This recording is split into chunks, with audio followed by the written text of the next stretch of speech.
Radio Festi. Radio Fastoche. Radio Festifastoche, toujours en direct du Festifastoche à l'Île-d'Espagnac. Bonjour Madeleine Laby. Bonjour. Vous êtes directrice éducatrice de l'école Montessori nouvellement créée. Alors il va falloir, je vais faire un peu le naïf, il va falloir nous expliquer ce que c'est que l'école Montessori. Alors, on l'a appelée Montessori parce qu'on a ouvert une classe donc en septembre dernier dans une ancienne école publique à Pérignac. Et c'est une classe multi-âge, donc une maternelle où on mélange les enfants de 3 à 6 ans. Et on a suivi essentiellement les principes de la pédagogie Montessori pour ces enfants-là. Et donc la pédagogie Montessori, elle est l'objectif principal de Maria Montessori. Voilà, faut vraiment se souvenir du contexte. C'était une Italienne au début du XXe siècle, la Première Guerre, Deuxième Guerre. Donc elle voulait éduquer à la paix avant tous les enfants et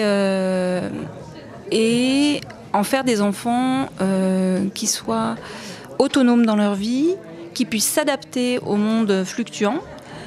Donc l'essentiel de la pédagogie est basé sur le rythme de l'enfant. On le respecte dans ce qu'il est. On lui permet une liberté de choix dans les activités qu'il a et donc qu'il peut choisir au cours de la journée. Tout ça dans un cadre défini et strict. Mais avec des horaires un peu qui sont ceux de l'école, l'éducation nationale classique, ça ressemble. Alors les horaires, oui. Nous, on fonctionne sur 4 jours, mais ça c'est un choix d'école. Mais sinon, on a des horaires de 9h à 16h30 classiques. Donc en fait, la spécificité de Montessori, c'est que dans une classe Montessori, il y a des étagères qui sont à hauteur d'enfant, avec sur toutes les étagères plein de matériel que les enfants dont ils peuvent se saisir eux-mêmes. À n'importe quel moment ? À tous les temps de travail autonome, c'est-à-dire le maximum de temps dans la journée. Donc en fait, une fois qu'on leur a présenté une chose, par exemple une fois qu'on leur a présenté un matériel en français, en mathématiques, en anglais, et ben, ils peuvent aller s'en ressaisir d'eux-mêmes et refaire autant de fois, répéter autant de fois qu'ils veulent l'activité. Et donc ça, c'est vraiment quelque chose qui est très important parce que du coup, chaque enfant va à son rythme. Le matériel est en un seul exemplaire dans la classe. Du coup, si je veux l'exemplaire du copain, j'ai le droit de regarder à côté, mais j'ai pas le droit d'intervenir sur son activité. Et puis, il faut que j'attende, donc j'apprends la frustration. Et puis, du coup, en fait, c'est une petite ruche, la classe Montessori. Tous les enfants font quelque chose de différent en même temps. Il y en a un qui lave du linge, un qui est en train de faire une pyramide pour classer des cubes du plus petit au plus grand. Il y en a un autre qui est en train d'entrer dans la lecture et qui essaye de lire. Il y en a un autre qui est en train de peindre. Il y en a une qui est en train d'écouter de la musique. Voilà, ils sont tous en activité, mais sur des choses différentes. Donc c'est vraiment très différent d'une classe traditionnelle. Ils sont combien par classe ? Alors, nous, on en a 14 là, 14, actuellement. Oui. Ce qui est un luxe, finalement, par rapport à une classe... tout à fait, c'est un très petit nombre. On imagine monter à 20 l'année prochaine. En fait, le nombre n'est pas un critère chez Montessori. On peut avoir une classe Montessori en petit effectif. Souvent, les écoles, quand elles commencent, ont des petits effectifs, mais après, on peut monter à 25. Après, là, ce qui nous restreint, c'est l'espace, en fait, parce que c'est des classes qui demandent quand même pas mal d'espace, parce que les enfants peuvent travailler au sol, ils ont beaucoup de tables individuelles aussi, où ils travaillent seuls. Et du coup, il faut une classe spacieuse si on a beaucoup d'enfants, c'est tout. D'accord. Dès le départ, là, ça a tout de suite fonctionné.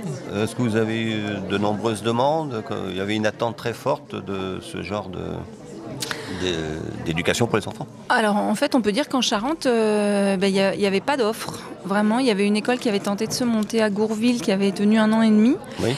Et sinon, il n'y avait rien sur tout le territoire charentais, alors que tous les départements autour, de Sèvres, Charente-Maritime... voilà, il y en avait vraiment dans tous les départements alentours, même plusieurs parfois, et chez nous rien. Et donc en fait c'est vrai que quand on a fait la proposition l'année dernière, il y a eu un petit groupe de parents qui suivaient le projet depuis longtemps parce que le projet était dans les tuyaux depuis 3 ans. C'est parti d'une asso qui s'appelle Graines d'Arc-en-Ciel. Graines d'Arc-en-Ciel, oui. Mais du coup c'est vrai que le projet de départ était plutôt situé sur un endroit proche d'Angoulême. Et le fait d'avoir été en Sud-Charente, là vers Blanzac, on est à 25 minutes d'Angoulême, donc voilà, la distance est un frein pour les familles, évidemment, parce que tout le monde ne peut pas faire la route à son enfant, même s'il y a du covoiturage ou des choses comme ça. Donc en fait, l'an dernier, on avait le projet d'ouvrir directement 2 classes, une classe de petits, donc de maternelle, et une classe d'élémentaire, de CP-CM2. Et en fait, on a pu remplir que la classe des petits. La deuxième classe va peut-être s'ouvrir la saison prochaine. C'est ça, en septembre prochain. Voilà, nous recrutons actuellement toutes les familles. Alors, comment avez-vous vu et reçu et perçu par l'Éducation nationale ? Moi, je suis professeure des écoles, donc je suis en disponibilité. On a envoyé notre projet pédagogique à l'inspection, qu'ils ont validé. Et après, on va subir, si je puis dire, enfin en tout cas, on va accueillir des inspecteurs et des inspectrices dans nos classes qui viennent vérifier, subir, effectivement. Voilà. Après, dans les écoles alentours, je ne sais pas trop. Il y a eu des petits mouvements, c'est vrai, un peu d'hostilité au début parce que la communauté de communes des 4B, dont fait partie Pérignac, était en train je crois, de réduire ses budgets pour l'école publique. Et donc, ils ont eu peur qu'ils nous soutiennent financièrement, ce qui n'est pas le cas. Donc, mais sinon, on a des bons rapports. Il y a beaucoup d'instituts en fait, du public, notamment de maternelle, qui sont venus d'une part à l'inauguration et d'autre part à nos portes ouvertes, parce que ça les intéresse de voir comment fonctionne une classe de ce type. Comment avez-vous perçu et accueilli l'arrivée d'un Cateau dans le nouveau gouvernement Macron à l'Éducation nationale ? Je ne sais pas encore. J'ai lu son portrait dans la Croix, effectivement. On me l'a envoyé. Vraiment, pour le nouveau gouvernement, je dirais que j'attends de voir. Oui, comme tout le monde. Oui, un peu comme tout le monde. Ouais. C'est tellement nouveau, ça s'est tellement jamais fait que je pense qu'il ne faut pas taper dessus tout de suite et il faut attendre un peu de voir. Voilà. Bon, en attendant la fin de l'été. Merci. Les enfants qui veulent s'inscrire à l'école Montessori de Pérignac. Pérignac, oui. Comment procéder ?